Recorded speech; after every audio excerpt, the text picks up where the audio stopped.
আজ আমি আপনাদের সাথে আলু দিয়ে চিংড়ি মাছের খুব সহজ একটা রেসিপি শেয়ার করব। লাঞ্চে যদি এই আলু দিয়ে চিংড়ি মাছের রেসিপিটা থাকে তাহলে আর কোনো রকম তরকারির প্রয়োজনই পড়ে না।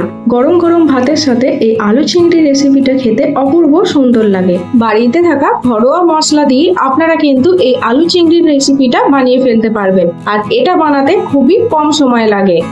চিংড়ি দিয়ে তো অনেক রেসিপি বানিয়েছেন, আমার কথায় একবার চিংড়ি আলুর এই রেসিপিটা ট্রাই করে দেখুন। যারা চিংড়ি খেতে ভালোবাসেন তাদের কিন্তু এই চিংড়ি আলুর রেসিপিটা দুর্দান্ত লাগবে। তো চলুন আর দেরি না করে ঝটপট চিংড়ি আলুর রেসিপিটা দেখে নেওয়া যাক। প্রথমে আমি একটা কড়াই নিয়ে নিয়েছি, আর কড়াইয়ের মধ্যে দিয়ে দিয়েছি 2 চামচ মতো তেল। তেলটা গরম হয়ে আসলে এর মধ্যে দিয়ে দিলাম মাঝারি সাইজের চিংড়ি। আপনারা যে কোনো ধরনের চিংড়ি ব্যবহার করতে পারেন।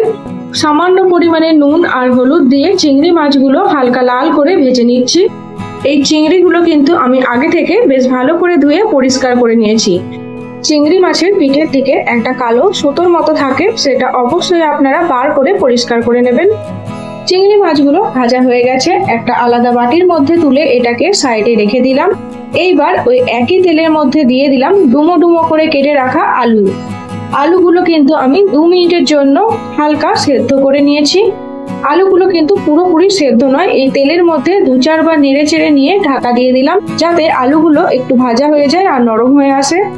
চিংড়ি আলু রেসিপিতে দেওয়ার জন্য একটা মশলা তৈরি করে নেব। তার জন্য একটা মিক্সিং জার নিয়ে নিয়েছি, আর এর মধ্যে দিয়ে দিলাম কয়েক টুকরো আদা রসুন, মিডিয়াম সাইজের একটা পেঁয়াজ আর একটা কাঁচা লঙ্কা। ঝালের পরিমাণটা আপনারা নিজেদের ইচ্ছা মতো কম বেশি করে নিতে পারেন। সামান্য পরিমাণে জল দিয়ে খুব সুন্দর একটা পেস্ট বানিয়ে নিয়েছি।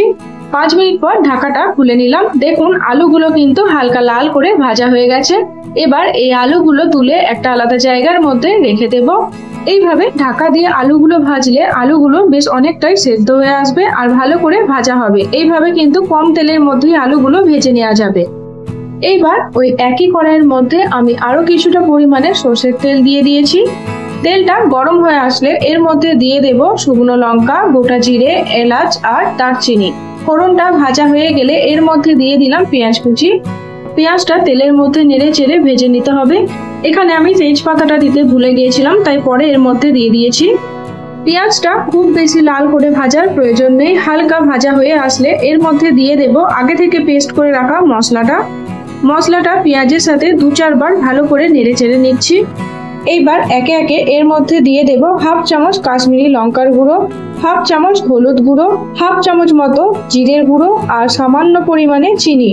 এর মধ্যে আমি এখন নুন ব্যবহার করিনি, কারণ আলু ও চিংড়ি মাছগুলো ভাজার সময় সামান্য করে নুন দিয়েছিলাম, তাই চেখে দেখার পর আমি নুনটা এর মধ্যে দিয়ে দেব। সব মশলাগুলো খুব ভালো করে মিশিয়ে কষিয়ে নিতে হবে, যতক্ষণ না অবধি মশলা থেকে তেল ছাড়তে শুরু করে দিচ্ছে আর এই মশলার কাঁচা গন্ধটা চলে যাচ্ছে। মশলাটা হালকা কষানো হয়ে গেলে এর মধ্যে দিয়ে দিচ্ছি মশলা ধোয়া জল।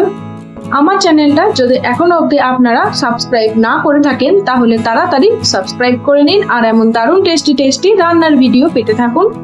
মশলাটা ভালো করে কষানো হয়ে গেলে এর মধ্যে দিয়ে দেব বড় চামচে 3 চামচ মতো টক দই। দইটা আমি আগে থেকে ভালো করে ফেটিয়ে রেখেছিলাম। যে কোনো তরকারিতে টক দই ব্যবহার করার আগে দইটা অবশ্যই ফেটিয়ে ব্যবহার করবেন, তাহলে তরকারিটা দেখবেন আর কেটে যাচ্ছে না। টক দই দিয়ে মশলাটা আবারও ভালো করে কষিয়ে নিচ্ছি, যতক্ষণ না মশলা থেকে তেল ছাড়তে শুরু করে দিচ্ছে। এই আলু দিয়ে চিংড়ি রেসিপিটা খেতে কিন্তু অপূর্ব লাগে, আপনারা অবশ্যই একবার ট্রাই করবেন।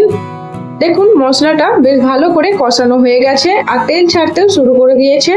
এইবার এর মধ্যে দিয়ে দেব আগে থেকে ভেজে রাখা আলুগুলো মশলার সাথে খুব ভালো করে নেড়ে চেড়ে মিশিয়ে নিচ্ছি। আলুগুলো মশলার সাথে খুব ভালো করে মেশানো হয়ে গেলে এটাকে 5 মিনিটের জন্য আমি ঢেকে দিচ্ছি, যাতে আলুগুলো আরেকটু সেদ্ধ হয়ে আসে। আর এই সময় গ্যাসের ফ্লেমটা অবশ্যই লোতে রাখবেন, না হলে মশলাটা নিচে থেকে লেগে যেতে পারে। 5 মিনিট পর ঢাকাটা খুলে নিয়ে এর মধ্যে কিছুটা পরিমাণে জল দিয়ে দিলাম, যাতে আলুগুলো খুব ভালো করে সেদ্ধ হতে পারে। এই জলের সাথে আলু ও মশলাটা খুব ভালো করে মিশিয়ে নিচ্ছে।